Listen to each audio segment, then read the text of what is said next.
I feel like we can start. Okay, Okay. Okay. I'll mute awesome. myself. So thank you all for coming today. We have Enrico Dominguez, who is the Program Marketing Manager for the Office of Graduate Studies. He has been kind enough to share his time with us and to put together this awesome presentation to talk about, how do you go about the decision-making process when you're deciding on a graduate school program. For those of you who are, I don't know if anybody new has just joined and not been to our previous workshops, but Jose has put a link in the chat so you can access the chat on the bottom bar. When you click on the Zoom screen, there's a little button that says chat. There's a little link. Please fill that out so that way we can make sure to count your attendance, particularly if you are a TRIO student. I need to make sure to get your attendance for your TRIO participation since deadline is coming up.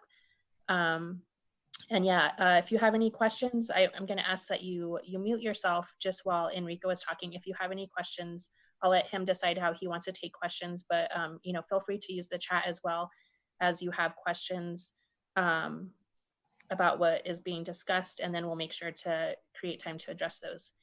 And thanks, Enrico, for being here. No problem. I'm excited to be here with you guys. Been looking forward to this for a while.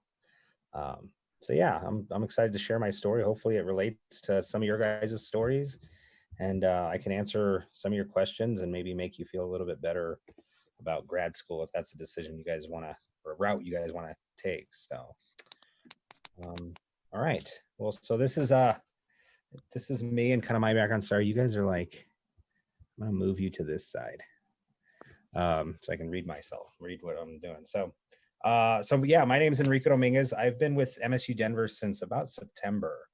My background's been primarily in sports and utilities. I worked at Waste Management for a while.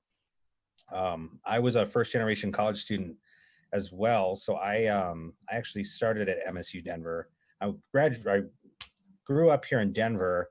I went to TJ, DPS, and like barely graduated high school, like a 1.9. So I started out at MSU Denver a few years after high school, just kind of defined myself, and did really well. I like kind of turned everything around and found a lot of success at MSU Denver. And I started looking at other schools. And so I transferred to the University of Miami in Florida and graduated undergrad there in public relations. And while I was there, I feel like MSU Denver kids like myself are like the grittiest of the college students I've ever experienced, man. Like we hustle. And so when I got to Miami, I kind of took that mentality with me. And so when I graduated from University of Miami, I had 7 internships by the time I graduated. I had interned for every sports team in the Miami area. And then also the Rapids here in Denver one summer while I was back. So I worked at NASCAR Speedway. I worked for the Miami Dolphins before I moved back to Denver and worked for Waste Management. And then I started kind of feeling like my career was just not projecting as much as I wanted it to. So I started looking into getting my MBA. And so currently I'm in pursuit of my MBA at the University of Denver, taking classes on Monday and Wednesday evenings after work, so that I'm able to work full time. So yeah, that's kind of my introduction, who I am and what's gotten me to here, and speaking in front of you guys. So let's see here. So I wanted to kind of go through like the process of like picking the right school, making the right decision for you, and take into account everything from like GMAT and GRE tests to cost to in-state and out-of-state. So kind of the whole gamut, right? If there's anything I'm missing, like please feel free to ask questions.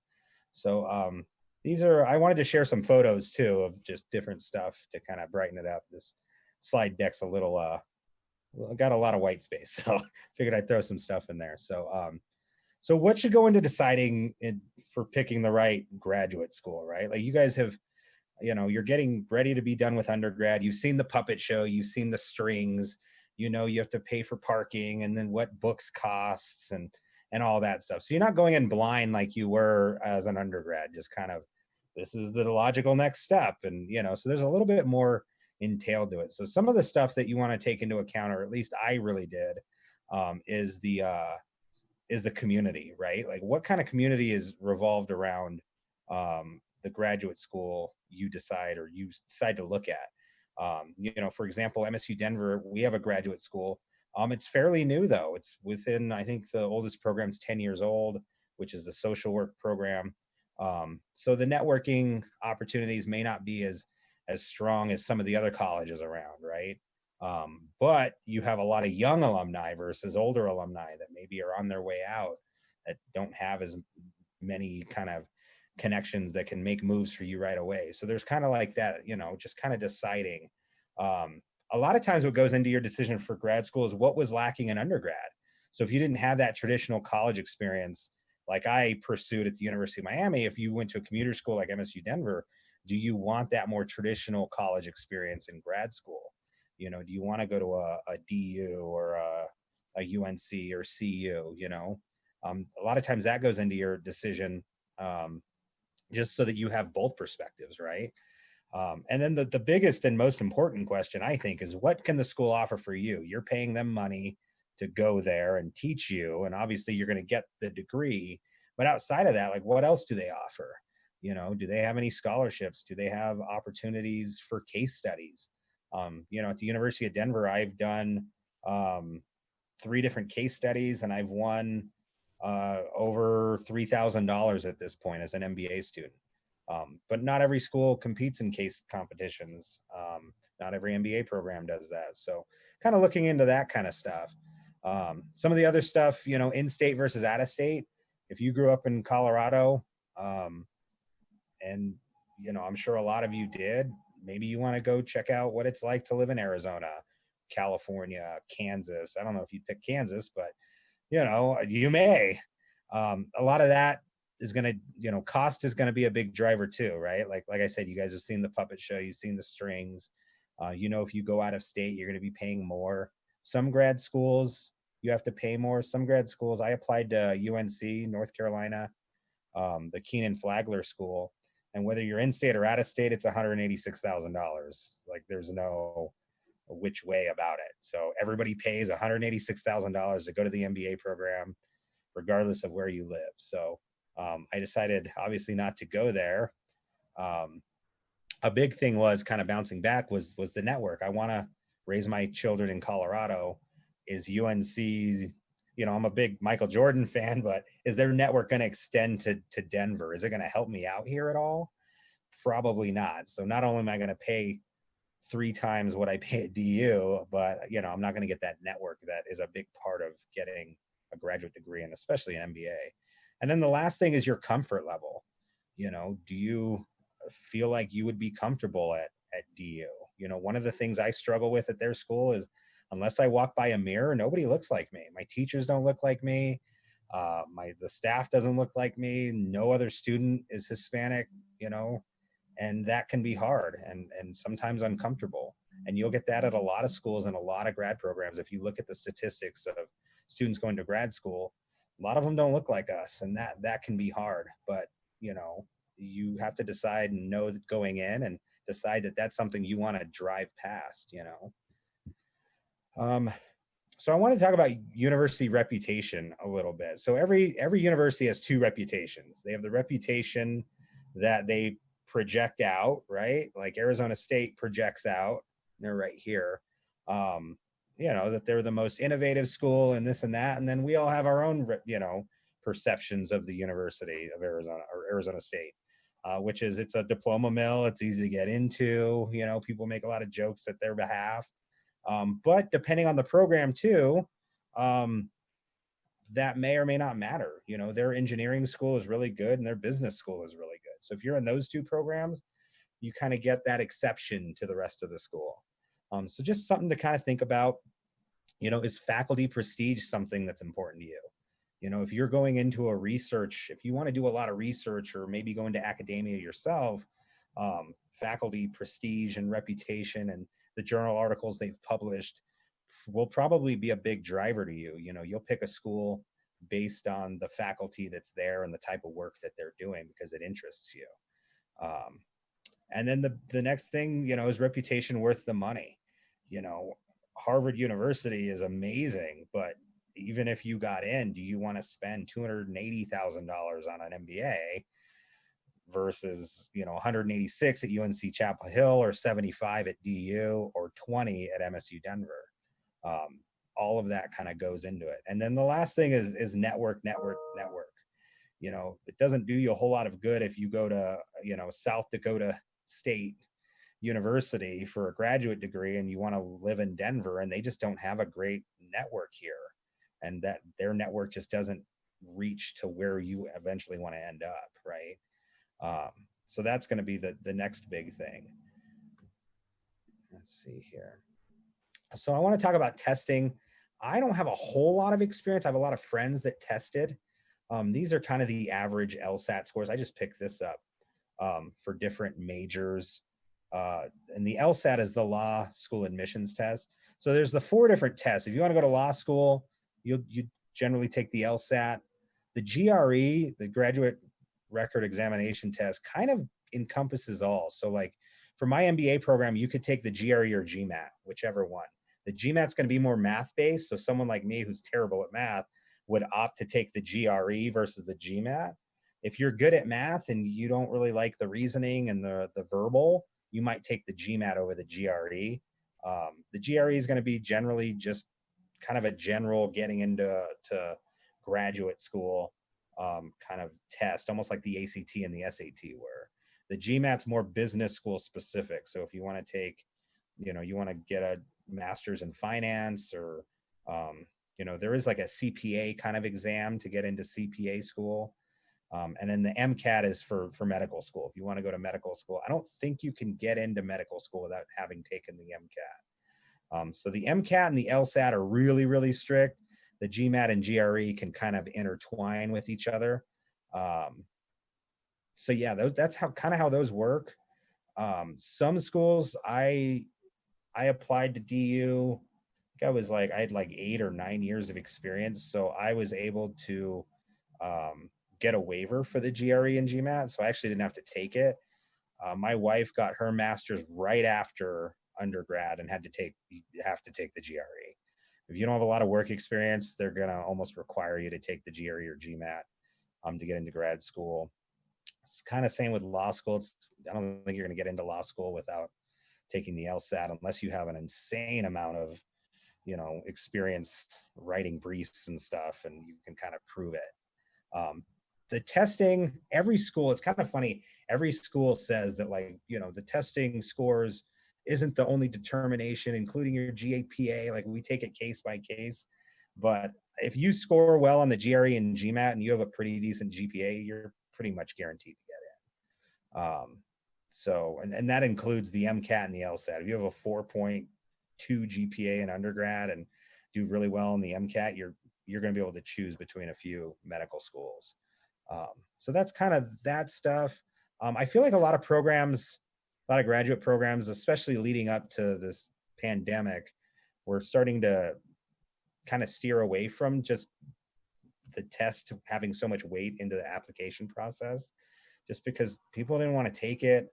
It's been shown to be culturally biased and all sorts of stuff. But now that the pandemic's starting, or the pandemic's kind of messed up our economy, grad schools are going to see a lot more competition. And so these scores might come into play a little bit more going forward. Generally, when the economy is down, graduate admissions goes up. We get a lot more applicants. So those out of that applicant pool, they take the most competitive people they can. Versus a year ago, when the economy's up, we generally see a lower applicant pool, and so it's a little bit less competitive. So just to kind of give you that inside track. Let's see here. So kind of the timelines for applying for graduate school. This is a picture at a DU hockey game I took. So knowing when to pursue a graduate degree is kind of on you. If you're into your career a couple of years and you just feel like you're not projecting like you want, or maybe you took a job because you needed a job and you're not exactly in the industry that you're passionate about, a graduate degree might be something that you start really kind of pushing yourself towards. At that point, I would argue you should look at the GRE, GMAT, LSAT, or MCAT, depending on what kind of program you want to go into, because you generally want to prep for it. I mean, unless you're incredibly intelligent and just remember everything from high school and undergrad off the top of your head, you probably want to take some prep courses with a Kaplan, or there's a few other organizations that do kind of prep coursework, like 6 weeks. You kind of prep for the GRE or GMAT, and then it goes right into taking the test. Application deadlines, some programs have rolling application deadlines, which means like you can apply anytime, anywhere, throughout the process. And let's see here, there's a couple chats. You mentioned the economy and how it affects graduate school admissions. Is that because people are generally looking at further education instead of getting a job? I wouldn't say. I guess I should have read that louder. So Nicole's asking, when you mention the economy and how it affects graduate school admissions, is that because people are generally looking at furthering their education instead of getting a job? I wouldn't say it's necessarily looking at furthering their education instead of getting a job. I would say it's more the mentality of everybody's kind of poor right now. Everybody's broke and struggling. I can struggle along with them and then throw kind of grad school in the mix. So at least while the economy and everybody else is struggling, I'm not only working to pay my bills like everybody else, I'm also working at when the economy does bounce back, I have this extra thing. I'm more competitive than the person next to me. And then also, like, you know, a lot of times you can use your financial aid in grad school to offset some of your bills, right? So like, say you do take a 20% pay cut because your company is just kind of, that's how they're getting through this crisis. You can offset that 20% with going to the right grad school and getting an extra, I think I can get an extra like $5,000 per quarter, which is, there's 4 quarters in the DU system. So that's an extra $20,000 I can take home now and throw it under my federal financial aid to kind of offset my bills, and then also pursue an education to make me more competitive once the economy does bounce back. So a lot of people look at it from that perspective as well. Financial aid for graduate school is completely different too. I don't think I have that in here, but I should mention it. You just apply for it. It's kind of based on your credit. You don't have to have a significantly high credit score. I think they just want to see that you've established credit. And so it's the Grad Plus loan, and it's completely under federal. And it should cover all of your tuition and books and resources and stuff like that. Plus, it gives you a little bit extra for living expenses if you're going full time. And you apply for it, and you either get it or you don't. And if you get it, it just it's not like the FAFSA that you have to like reapply for. I think you have to reapply every year for it to make sure that you're still in school. But other than that, like once you get it, it's just going to cover your grad school. And usually your graduate office, your financial aid office for your grad school just kind of works with them and makes it happen. So it's a really, really easy process versus the financial aid process for undergrad. It's just dependent on program, you getting in, and based on your credit being established. So I think all of those things kind of go into the fact of like, you know, admission and enrolling and applicants kind of increasing during the economy being down. So yeah, so let's see, where was I at? The GRE, GMAT and stuff. So yeah, you kind of want to prep for that. Applications, some of them are rolling. So even within MSU Denver, depending on program, like the Masters of Health Administration graduate program has a rolling admission versus cybersecurity. They only admit for the fall once a year, and that's it. And I think social work's the same way. So it really depends on the program you're looking at. You want to look at the application deadlines. Early applicants always look a little bit better. You look a little bit more determined to the program, and a little bit more like you're taking this seriously. It wasn't just a last minute thing. Some programs do interviews as part of the process. You definitely want to mock those with your friends, kind of just, and they really would just want to hear what your undergrad was like, if there's any discrepancies in your GPA, if it's not as high as maybe they would like it to be. If you can go into the interview and kind of explain that, like, hey, I had 6 jobs and 4 kids and I didn't have a 4.0. Sorry, part of the application process that kind of help you out. Essays can be a big thing, and a lot of times that can help you if you do have those things in the application process where they want at least a 3.5 and they want this GRE GMAT score, and maybe you have a 3.2.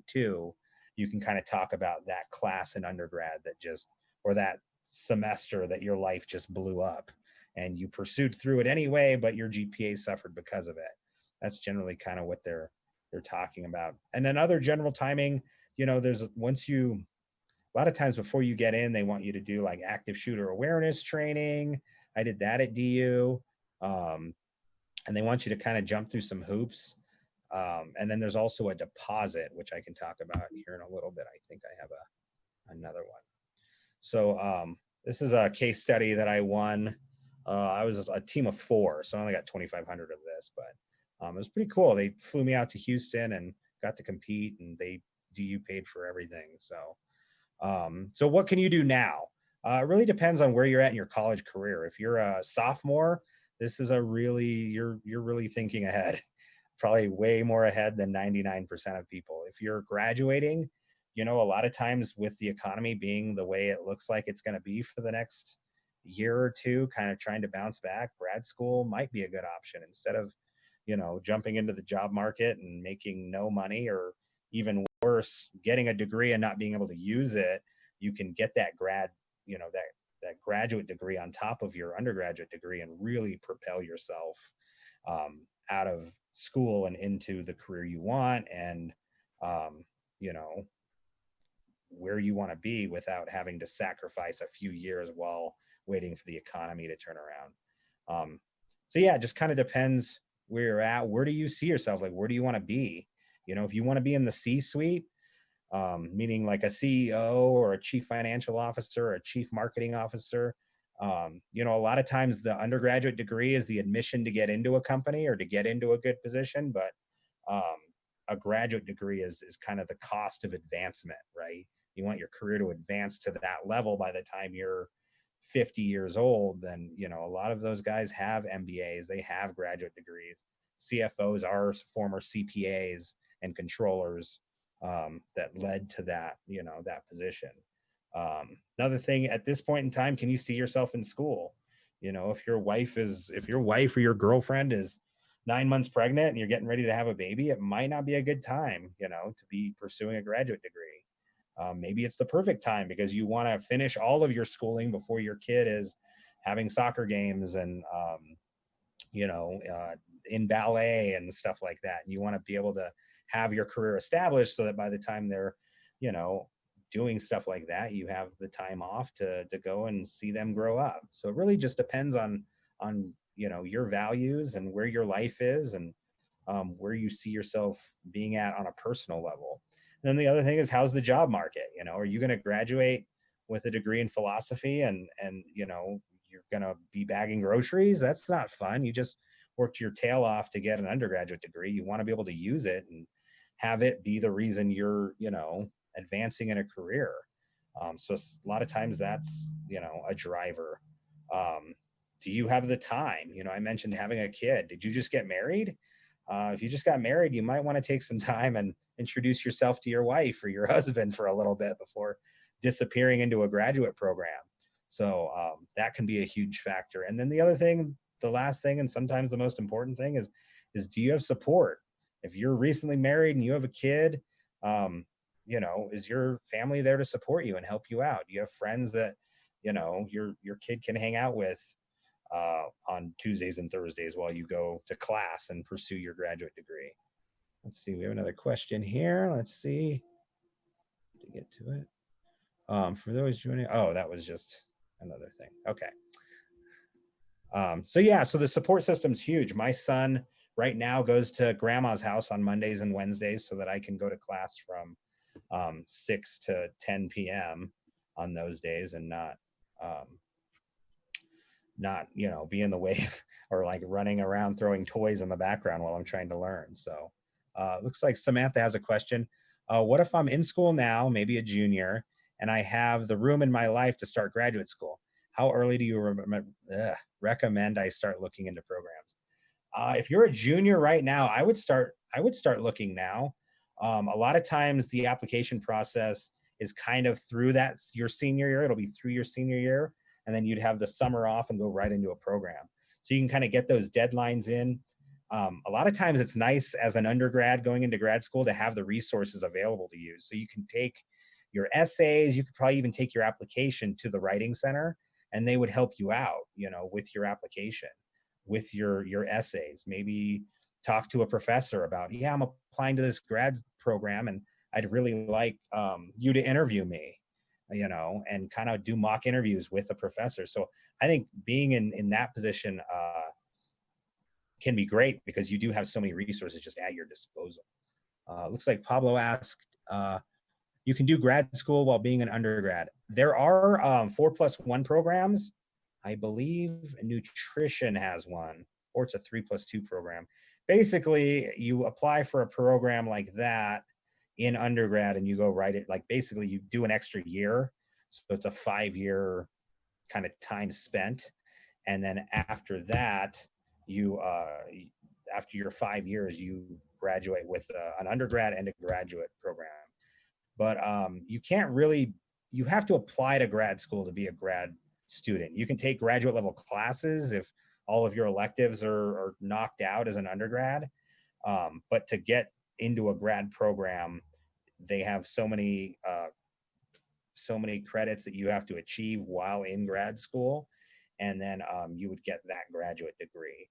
So you can apply, but you can't really do grad school until you finish undergrad. So yeah, so Tisha said, I believe social and accounting have 3+1 programs where you don't complete your bachelor's, and once accepted into the grad program, you begin your master's, then graduate with a master's, and then yeah, social work. So yeah, those programs do exist. They exist here at MSU Denver. So if you're interested in social work or accounting, it sounds like they have those tracks built, and those can be good because a lot of times you come out at 22 years old and you have a bachelor's degree and a master's degree, kind of all in one, and you're ready to just take your CPA and hit the ground running. So that can really shave some time off your career. Let's see what's next. So these are all friends. This is my wedding friends from like the University of Miami I gained. Once you decide to apply, so the application process, the big thing is transcripts. This can be a pain, especially if you bounced around schools like a lot of us MSU Denver students do and did.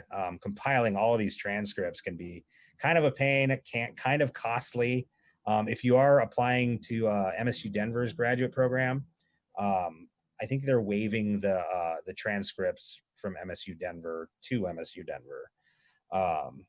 Test scores, you want to have those ready and available.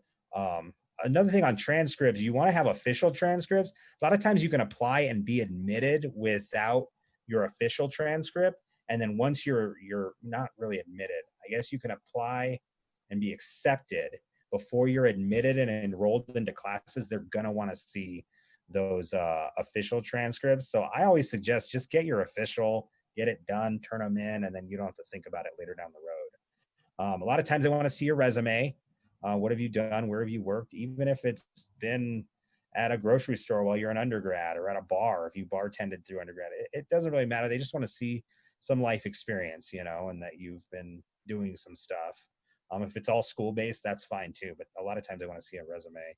And then start prepping an essay. A lot of times this isn't mandatory, the essay, but it can really help you out, and it really introduces you to your future faculty and staff. And when I arrived at DU, I mean, my staff, like, they had read my essay and they loved me before they even met me, and were excited to talk to me on orientation day. And so that's kind of nice, on top of just getting into the program and the excitement surrounding that. Practice your interview, and then keep in touch with them. If you don't hear something for a month, just send a friendly email saying, hey, I'm just checking out on my application, want to make sure everything's good and I'm not missing anything. And then I did mention deposits. Sometimes graduate programs have deposits once you're admitted, as kind of a, are you serious about this program, should we enroll you? Like basically, can we count it? DU's deposit was hefty. It was $1,500. You financial aid wasn't in yet. Like you're just paying that out of pocket. So that was a little bit rough. So just something to kind of see coming down the road. I didn't see that coming, and then I had to like scramble up $1,500 to pay them so that I can enroll into classes. Let's see, we have a couple questions. Cute pictures. What do grad programs usually look for in your essay? Are there waivers? Waivers for the essay? Well, some grad programs don't even have essays as part of it. I always tell people waivers for the deposit. A lot of times there are waivers for the deposit. I kind of wish I would have seeked one out, but I waited until the last minute to pay my deposit because I was still on the fence. So I just had to drum up the $1,500. Let's go back to let's see, what do they look for in your essay? Like I said, in the essay, I think you want to explain any sort of discrepancies in your history, as far as like your GPA isn't exactly a 3.5 or a 3.0 even. Just why that is. For me, my GPA was like a 3.1, and I explained to them that, and my resume reflected it, but I explained to them that I focused on interning more than I focused on academics. I mean, I worked really hard, and I also had to work 30 hours a week, so, and then I couldn't afford books. So all of those things went into my GPA not being a 4.0. If I had books, no job, and didn't intern as much, my GPA probably would have reflected that. So they're just kind of looking for some insight into who you were as an undergrad, who you are as a person, and if you're going to be a good fit for this program. I would say about a year and a half ago, if you paid your tuition, you were a good fit for any program. Now it's going to get a little bit more competitive, right? Because of the economy. Let's see. Are those the only two programs at MSU Denver where you can combine undergrad and a master's program? Can you do that between two different schools? I believe those are the only two programs. We only have 8 programs we only have 8 graduate programs at the Office of Graduate Studies, and I think those are the only two, which is the accounting and the social work one. Other schools might have other programs. It just kind of depends on what kind of master's programs they have and if they've kind of built that pipeline. Do deposits count towards tuition if accepted, or refund if you don't get in even a little? So the deposit's not due until you've been accepted and they want to enroll you in classes. And that money goes directly to tuition. That's correct.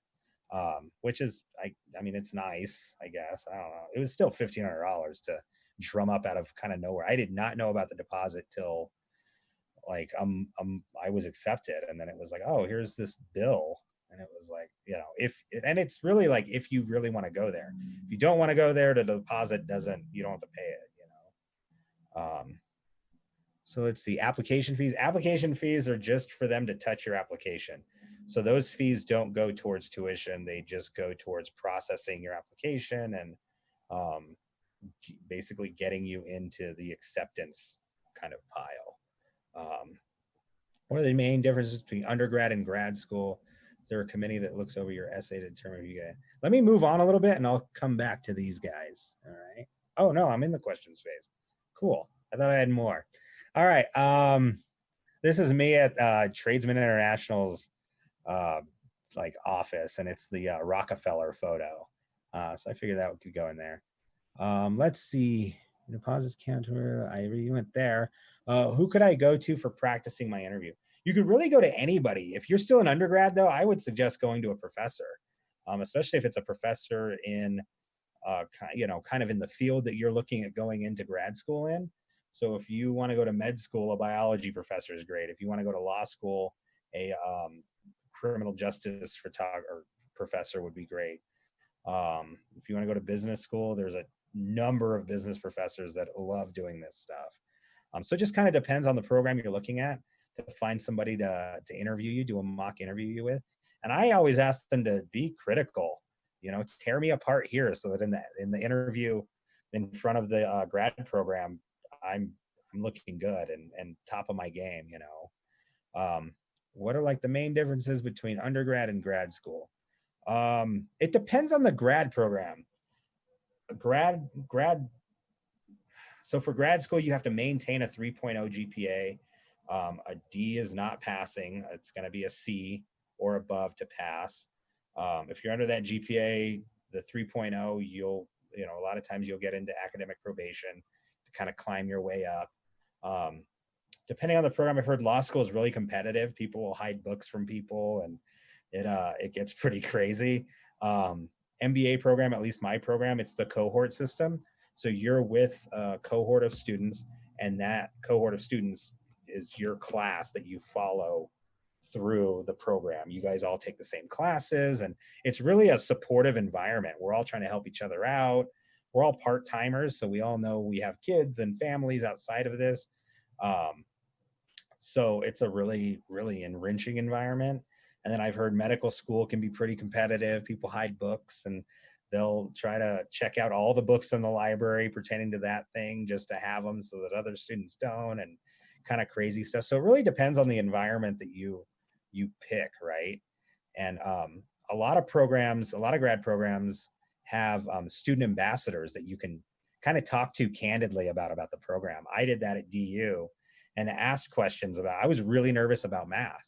What are the math classes like? Is this something that I can do? Because I'm terrible at math. And they really put me at ease. They explained that the math wasn't just general crazy algebra. I wasn't going to be inventing any sort of new math. It was really just going to be processed math pertaining to cost accounting and stuff like that. That's all money based. So that helped me out. So yeah, it just kind of depends on the grad program, but it is different. Graduate school is definitely different. You're usually juggling a little bit more life things. Grad programs are usually at night. I know the social work grad program at MSU Denver is during the day. It's kind of a full-time program.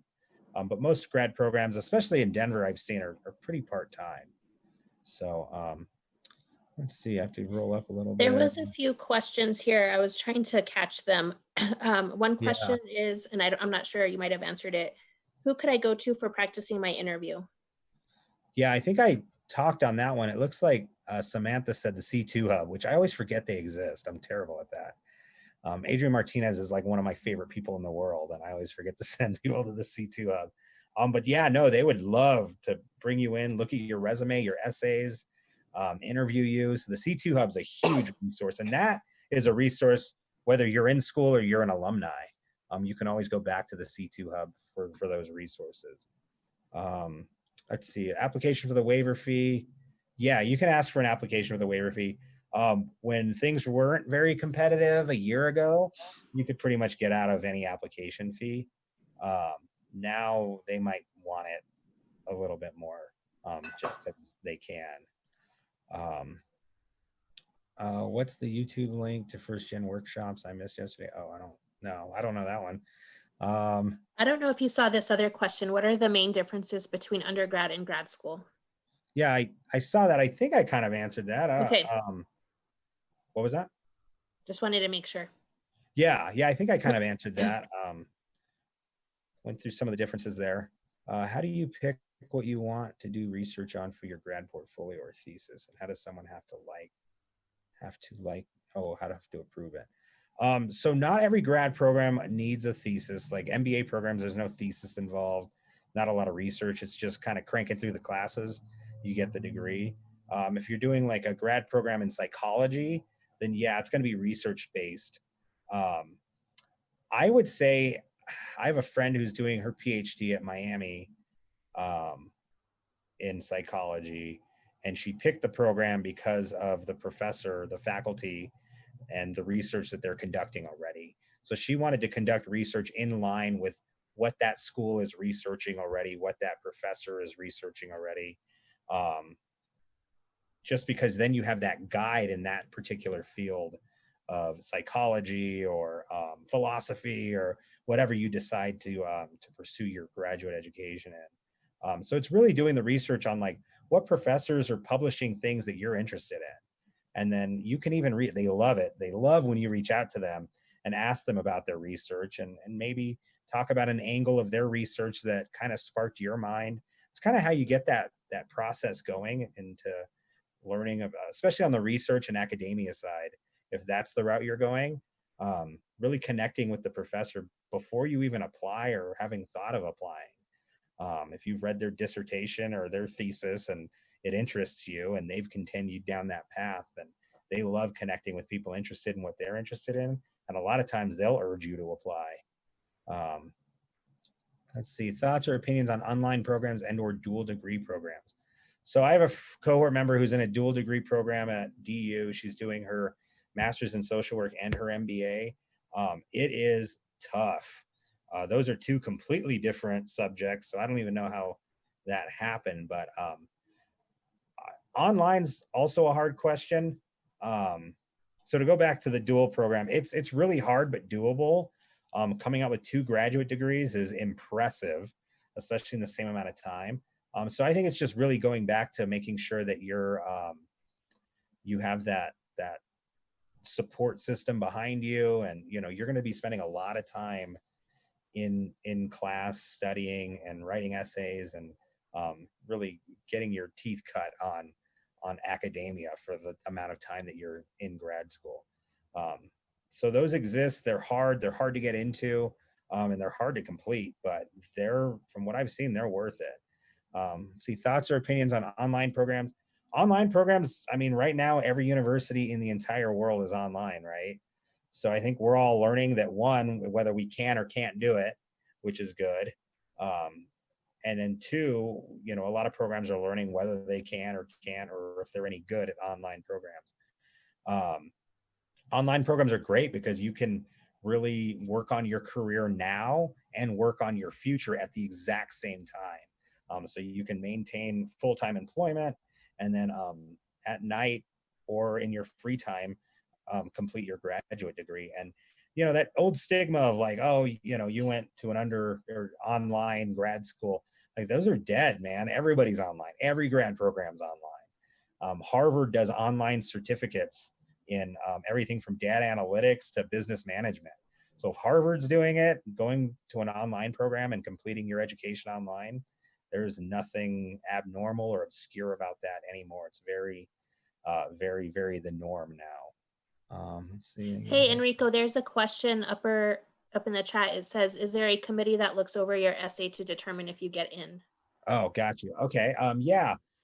So when you write, there's a committee that admits you for any program. Usually there's kind of that, like when you apply, you kind of go into 2 piles. The pile of like, you have the right GPA, the right GMAT and GRE scores or whatever. And like the basically like easy to accept kids, the kids that you're just going to be like, yep, nope, meets all the criteria. We're probably not even going to look at the essay that much because they have everything we need. And then there's the other pile of like kids like me who like, didn't really have the GPA, did not want to take the GRE. You should read my essay because that's the only way I'm getting in. And so that committee, there's kind of that baseline committee that's going to look at your essay, see if you're a right fit, and basically listen to your reasons on why you aren't in the other pile, right? And then they're going to forward you to that other committee, the real like applicant or acceptance committee, that's going to look over all of your paperwork, read your essay, and discuss it, and make sure that everybody agrees that you would be a good fit, and then they would go ahead and accept you. So that's how the essay can be powerful.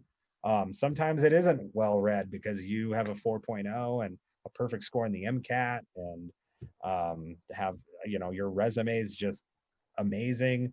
So yeah, maybe the essay doesn't help that person, but the essay can help everybody else. And you definitely don't want to write a bad essay. It's kind of one of those like, it can't make you, it can make you look worse, but it doesn't always make you look better. So see, does out-of-state tuition apply for online programs? I think it depends on program. Here at MSU Denver, it does. I think it does. Yeah. So if you're an online out-of-state student, it does apply. So your tuition will be higher. A lot of times in grad school, it doesn't though. like I said, at UNC, it was going to be an executive MBA program completely online. And it was $186,000 no matter what way you cut it. They didn't care what state you were in or what country you were in. You were just going to pay that. So it just depends. It just varies depending on program,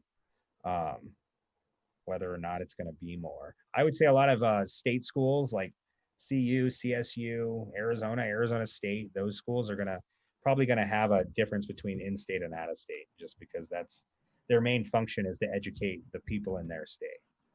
So There's a question here from Jamie. It says, I have heard that going to the same undergrad and undergraduate school isn't good. What do you think? I've heard that too. I would say it depends on the strength of that school. Like I said, Arizona State has an amazing business program. So if you go there for undergrad and then you go right into an MBA program, probably doesn't look terrible. Employers are looking for your most recent experience and recent educational experience. So I don't know that employers are going to, kind of discard you because you went for undergrad and grad at the same school. But I think the life experience you would gain from going to separate schools, especially you guys are here at MSU Denver, which is a commuter school, and it can be really hard to connect with other people.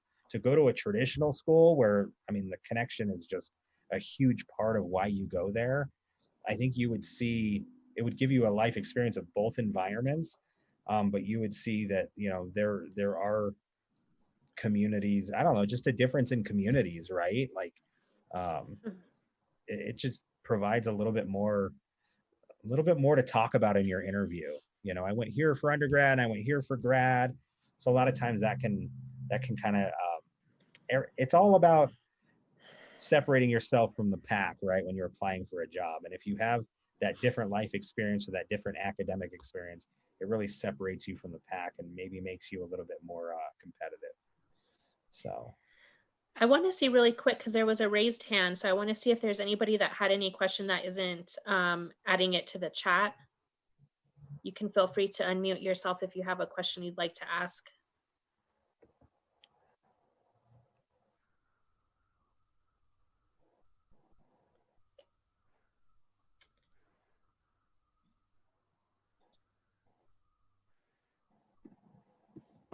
Let's see. I was thinking of some questions, but I wanted to make sure that everybody else got their questions answered.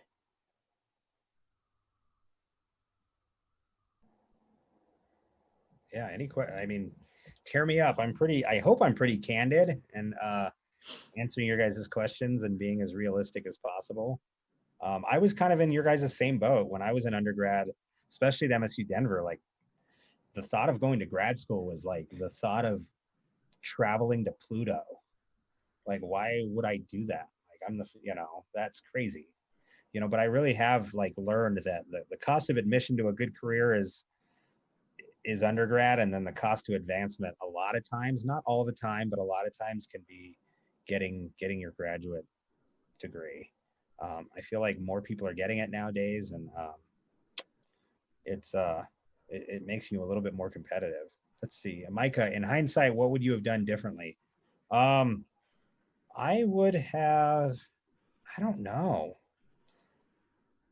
I wish I would have gotten my MBA before I had my son. My son's 4 now, and it can be heartbreaking telling him I have homework and can't play.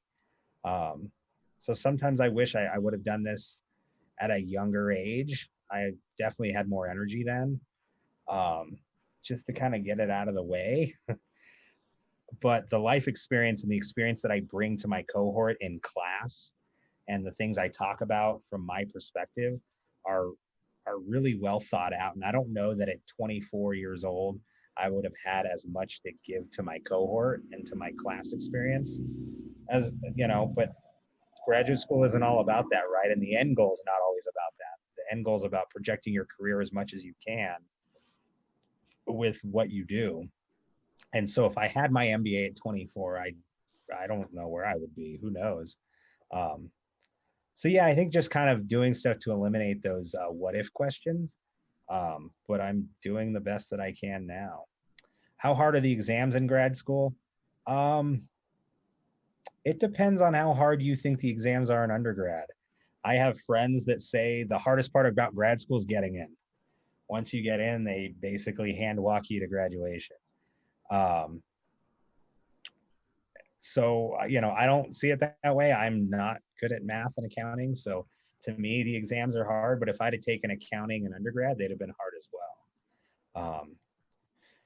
So it just kind of depends. But I wouldn't say that they're terribly harder than the exams in undergrad. I'm sure you guys have had some professors that are just tyrants that you're like, wow, this is brutal. You're going to find that in grad school just like you're going to find it in undergrad. The professors are a little bit more tolerant with graduate school students because we are living a life outside of school. Your life isn't isn't just academics. So I have a little bit more adult conversations and stuff. My professors don't treat me like a child. They don't take attendance and stuff like that. So that can be the difference. But yeah, the exams are just kind of the exams. Some of them are open books, some of them aren't, you know. Let's see. I've heard some grad programs can be pass or fail. Yeah, especially now with this pandemic. We actually right now it's you can take your grade and you can decide if you want to keep your grade or if you want to do pass fail. And that's after you've already seen your grade so that it doesn't affect your GPA. There may be other programs, maybe online programs that are pass or fail, but that hard line is still going to be that CD. So a D is not passing and a C will be passing. So I haven't seen any grad programs that are like, D's passing, you know. So can you finish a 2-year program early? And on the other side, can you take more than 2 years to complete your master's? Like I said, the hardest part's getting in. Once you get into a master's program, they would like you to keep pace with their projected pace. But if stuff happens, they'll work around you. And if you're really motivated and you want to pay for that extra amount of tuition money, generally grad programs aren't, you don't have this window of 12 credit hours to 18 credit hours are free. It's you're paying for every single credit hour. So if you want to pay to take 20 credit hours, they're not going to stop you. As long as you can maintain your GPA and you really that determined, I think generally they'll go along with you. So yeah, it just kind of depends on what side of the spectrum you're on for that. Would you recommend going into grad school right after graduating undergrad? It depends on where you want to see yourself and the grad program. Some grad programs, MBA programs want you to have a couple years of work experience before you apply. If you want to be a CPA, a certified public accountant, you can go right into a grad program that gears you up for that CPA exam right after undergrad. Medical school students, sometimes they take a year gap. A lot of times they go right into med school after. So it depends on the field you want to go in, kind of how they do things and what you're comfortable with. But I think especially today with how the economy is going, we're going to see a lot of undergrads going right into grad school, kind of avoiding the workforce for a little bit and gaining that graduate degree and then going out, hopefully when the economy is taking that turn for the better, having that graduate program or that graduate degree under their belt and hopefully projecting out. See, not all grad programs have exams as part of the curriculum. It depends on the area you're studying. Absolutely. One of my coworkers just finished her um, she just finished her graduate degree and it was all essays. I mean, she felt like Hemingway. She was just writing constantly. So she had 0 exams during her entire time in grad school. Her major was international affairs. So it's just all essays, all essay work. So do you recommend part-time or full-time if the option is there? That depends on your life. I recommend for me part-time. There's no way I could quit working, pay my bills, feed my kid, and finish my MBA. So part-time is perfect for me. It's exhausting on Mondays and Fridays. I'm grumpy cat. But it works around my schedule. They're very flexible. A lot of part-time programs, they just take into account your life a lot more. Full-time programs, they want this to be your life. The master's in social work, if you go full-time here at MSU Denver, it's a very intensive program. It's very competitive. It's not easy. not easy to get into, and it's not easy once you're in. So it just kind of depends. And part-time, how long will it take you to complete? So the full-time MBA program is 1 year, and it's intense. I mean, you live, eat, breathe business school at DU. The part-time is 2 years. So I started in September. I started the day before I started at MSU Denver, and I will graduate end of May 2021. So all of half of 19, all of 20, and then half of 2021, and I'll be done. What can you say about PhD programs that you can go into from undergrad? I really didn't touch on this, so thank you for that, Liz. So PhD programs are an interesting animal. If you're eligible for them, meaning an undergrad, your GPA is really good, and it's an area you want to get, a field you want to get your PhD in. My friend at the University of Miami, she's in the PhD program at Miami. She went from undergrad, she worked for a few years, and then applied to this PhD program.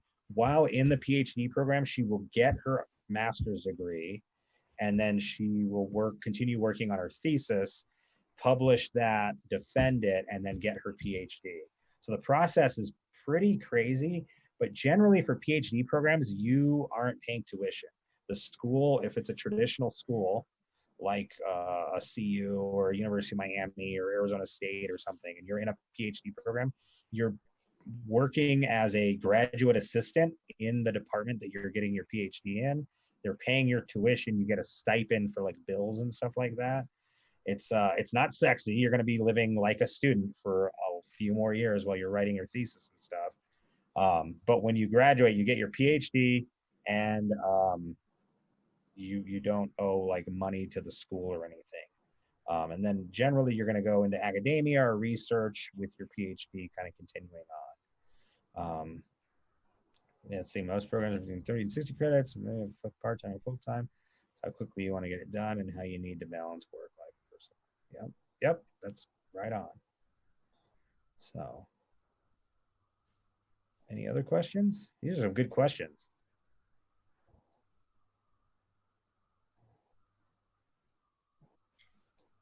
See, I would also add that part-time, full-time can depend on how much assistance you get from the school financially. That's true. Samantha, did you have a different experience? So at DU, I applied for the Grad Plus loan, got it, and really haven't had to touch anything else. Yeah, I was sharing the other day that I was pretty fortunate and that I got pretty much my whole graduate degree paid for because of the funding that my school offered and things like that.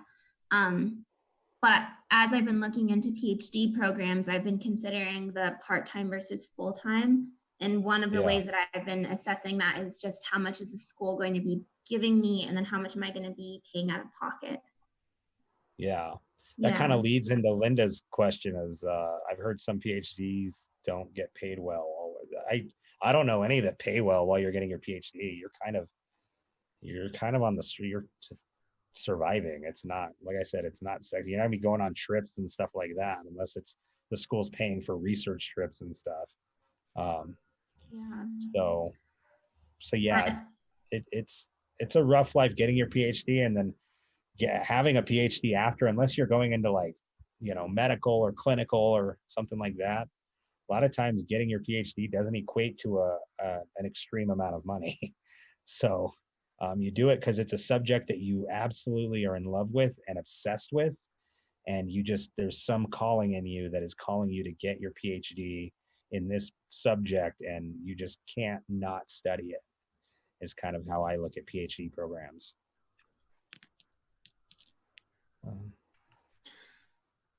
Yeah, I think certain field, one of the things that we talked about the other day, and I encourage you all to look into and talk to your professors about, is just in the image you have of what kind of career does a PhD make sense.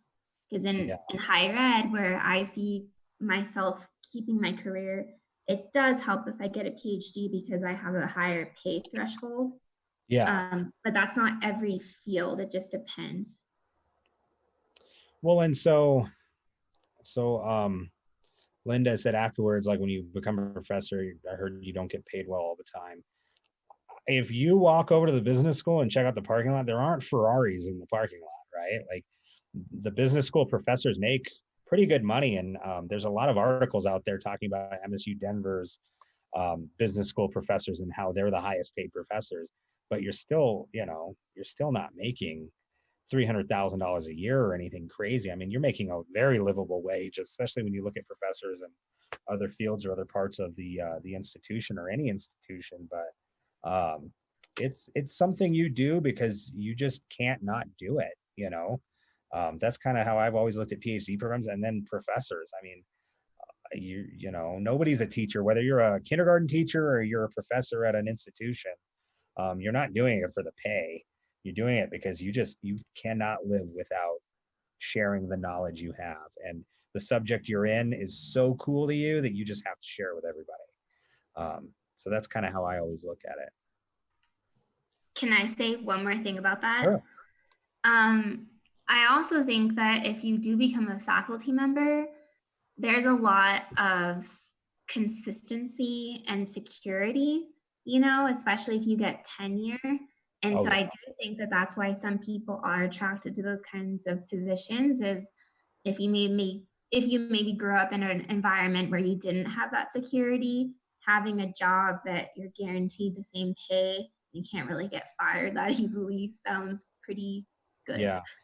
It's hard though, because tenure programs are not growing. If anything, they're disappearing. A lot of institutions are kind of gearing away from that because they want competitive professors in and out. Not in and out like yearly, but nobody wants to be the Hogwarts in the, with professors changing out all the time. But but the security in higher ed is phenomenal. I mean, that's one of the big reasons I'm working at. Not only that, but I mean, I really love MSU Denver. So, I wake up every day with a purpose, I feel like, versus in sports, I was just trying to sell tickets, so yeah, there's a lot of drivers.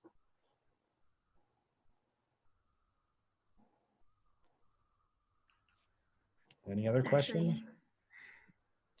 I'm gonna unmute myself again. Yeah, maybe if there's one final question, we can make time for that. And otherwise, we'll probably end the call because we're 5 minutes over. Yeah, I always go. Sorry, guys. No, that's okay. This was great. This was one of my favorite presentations. It was really helpful. Same here. It was super productive. Thank you so much.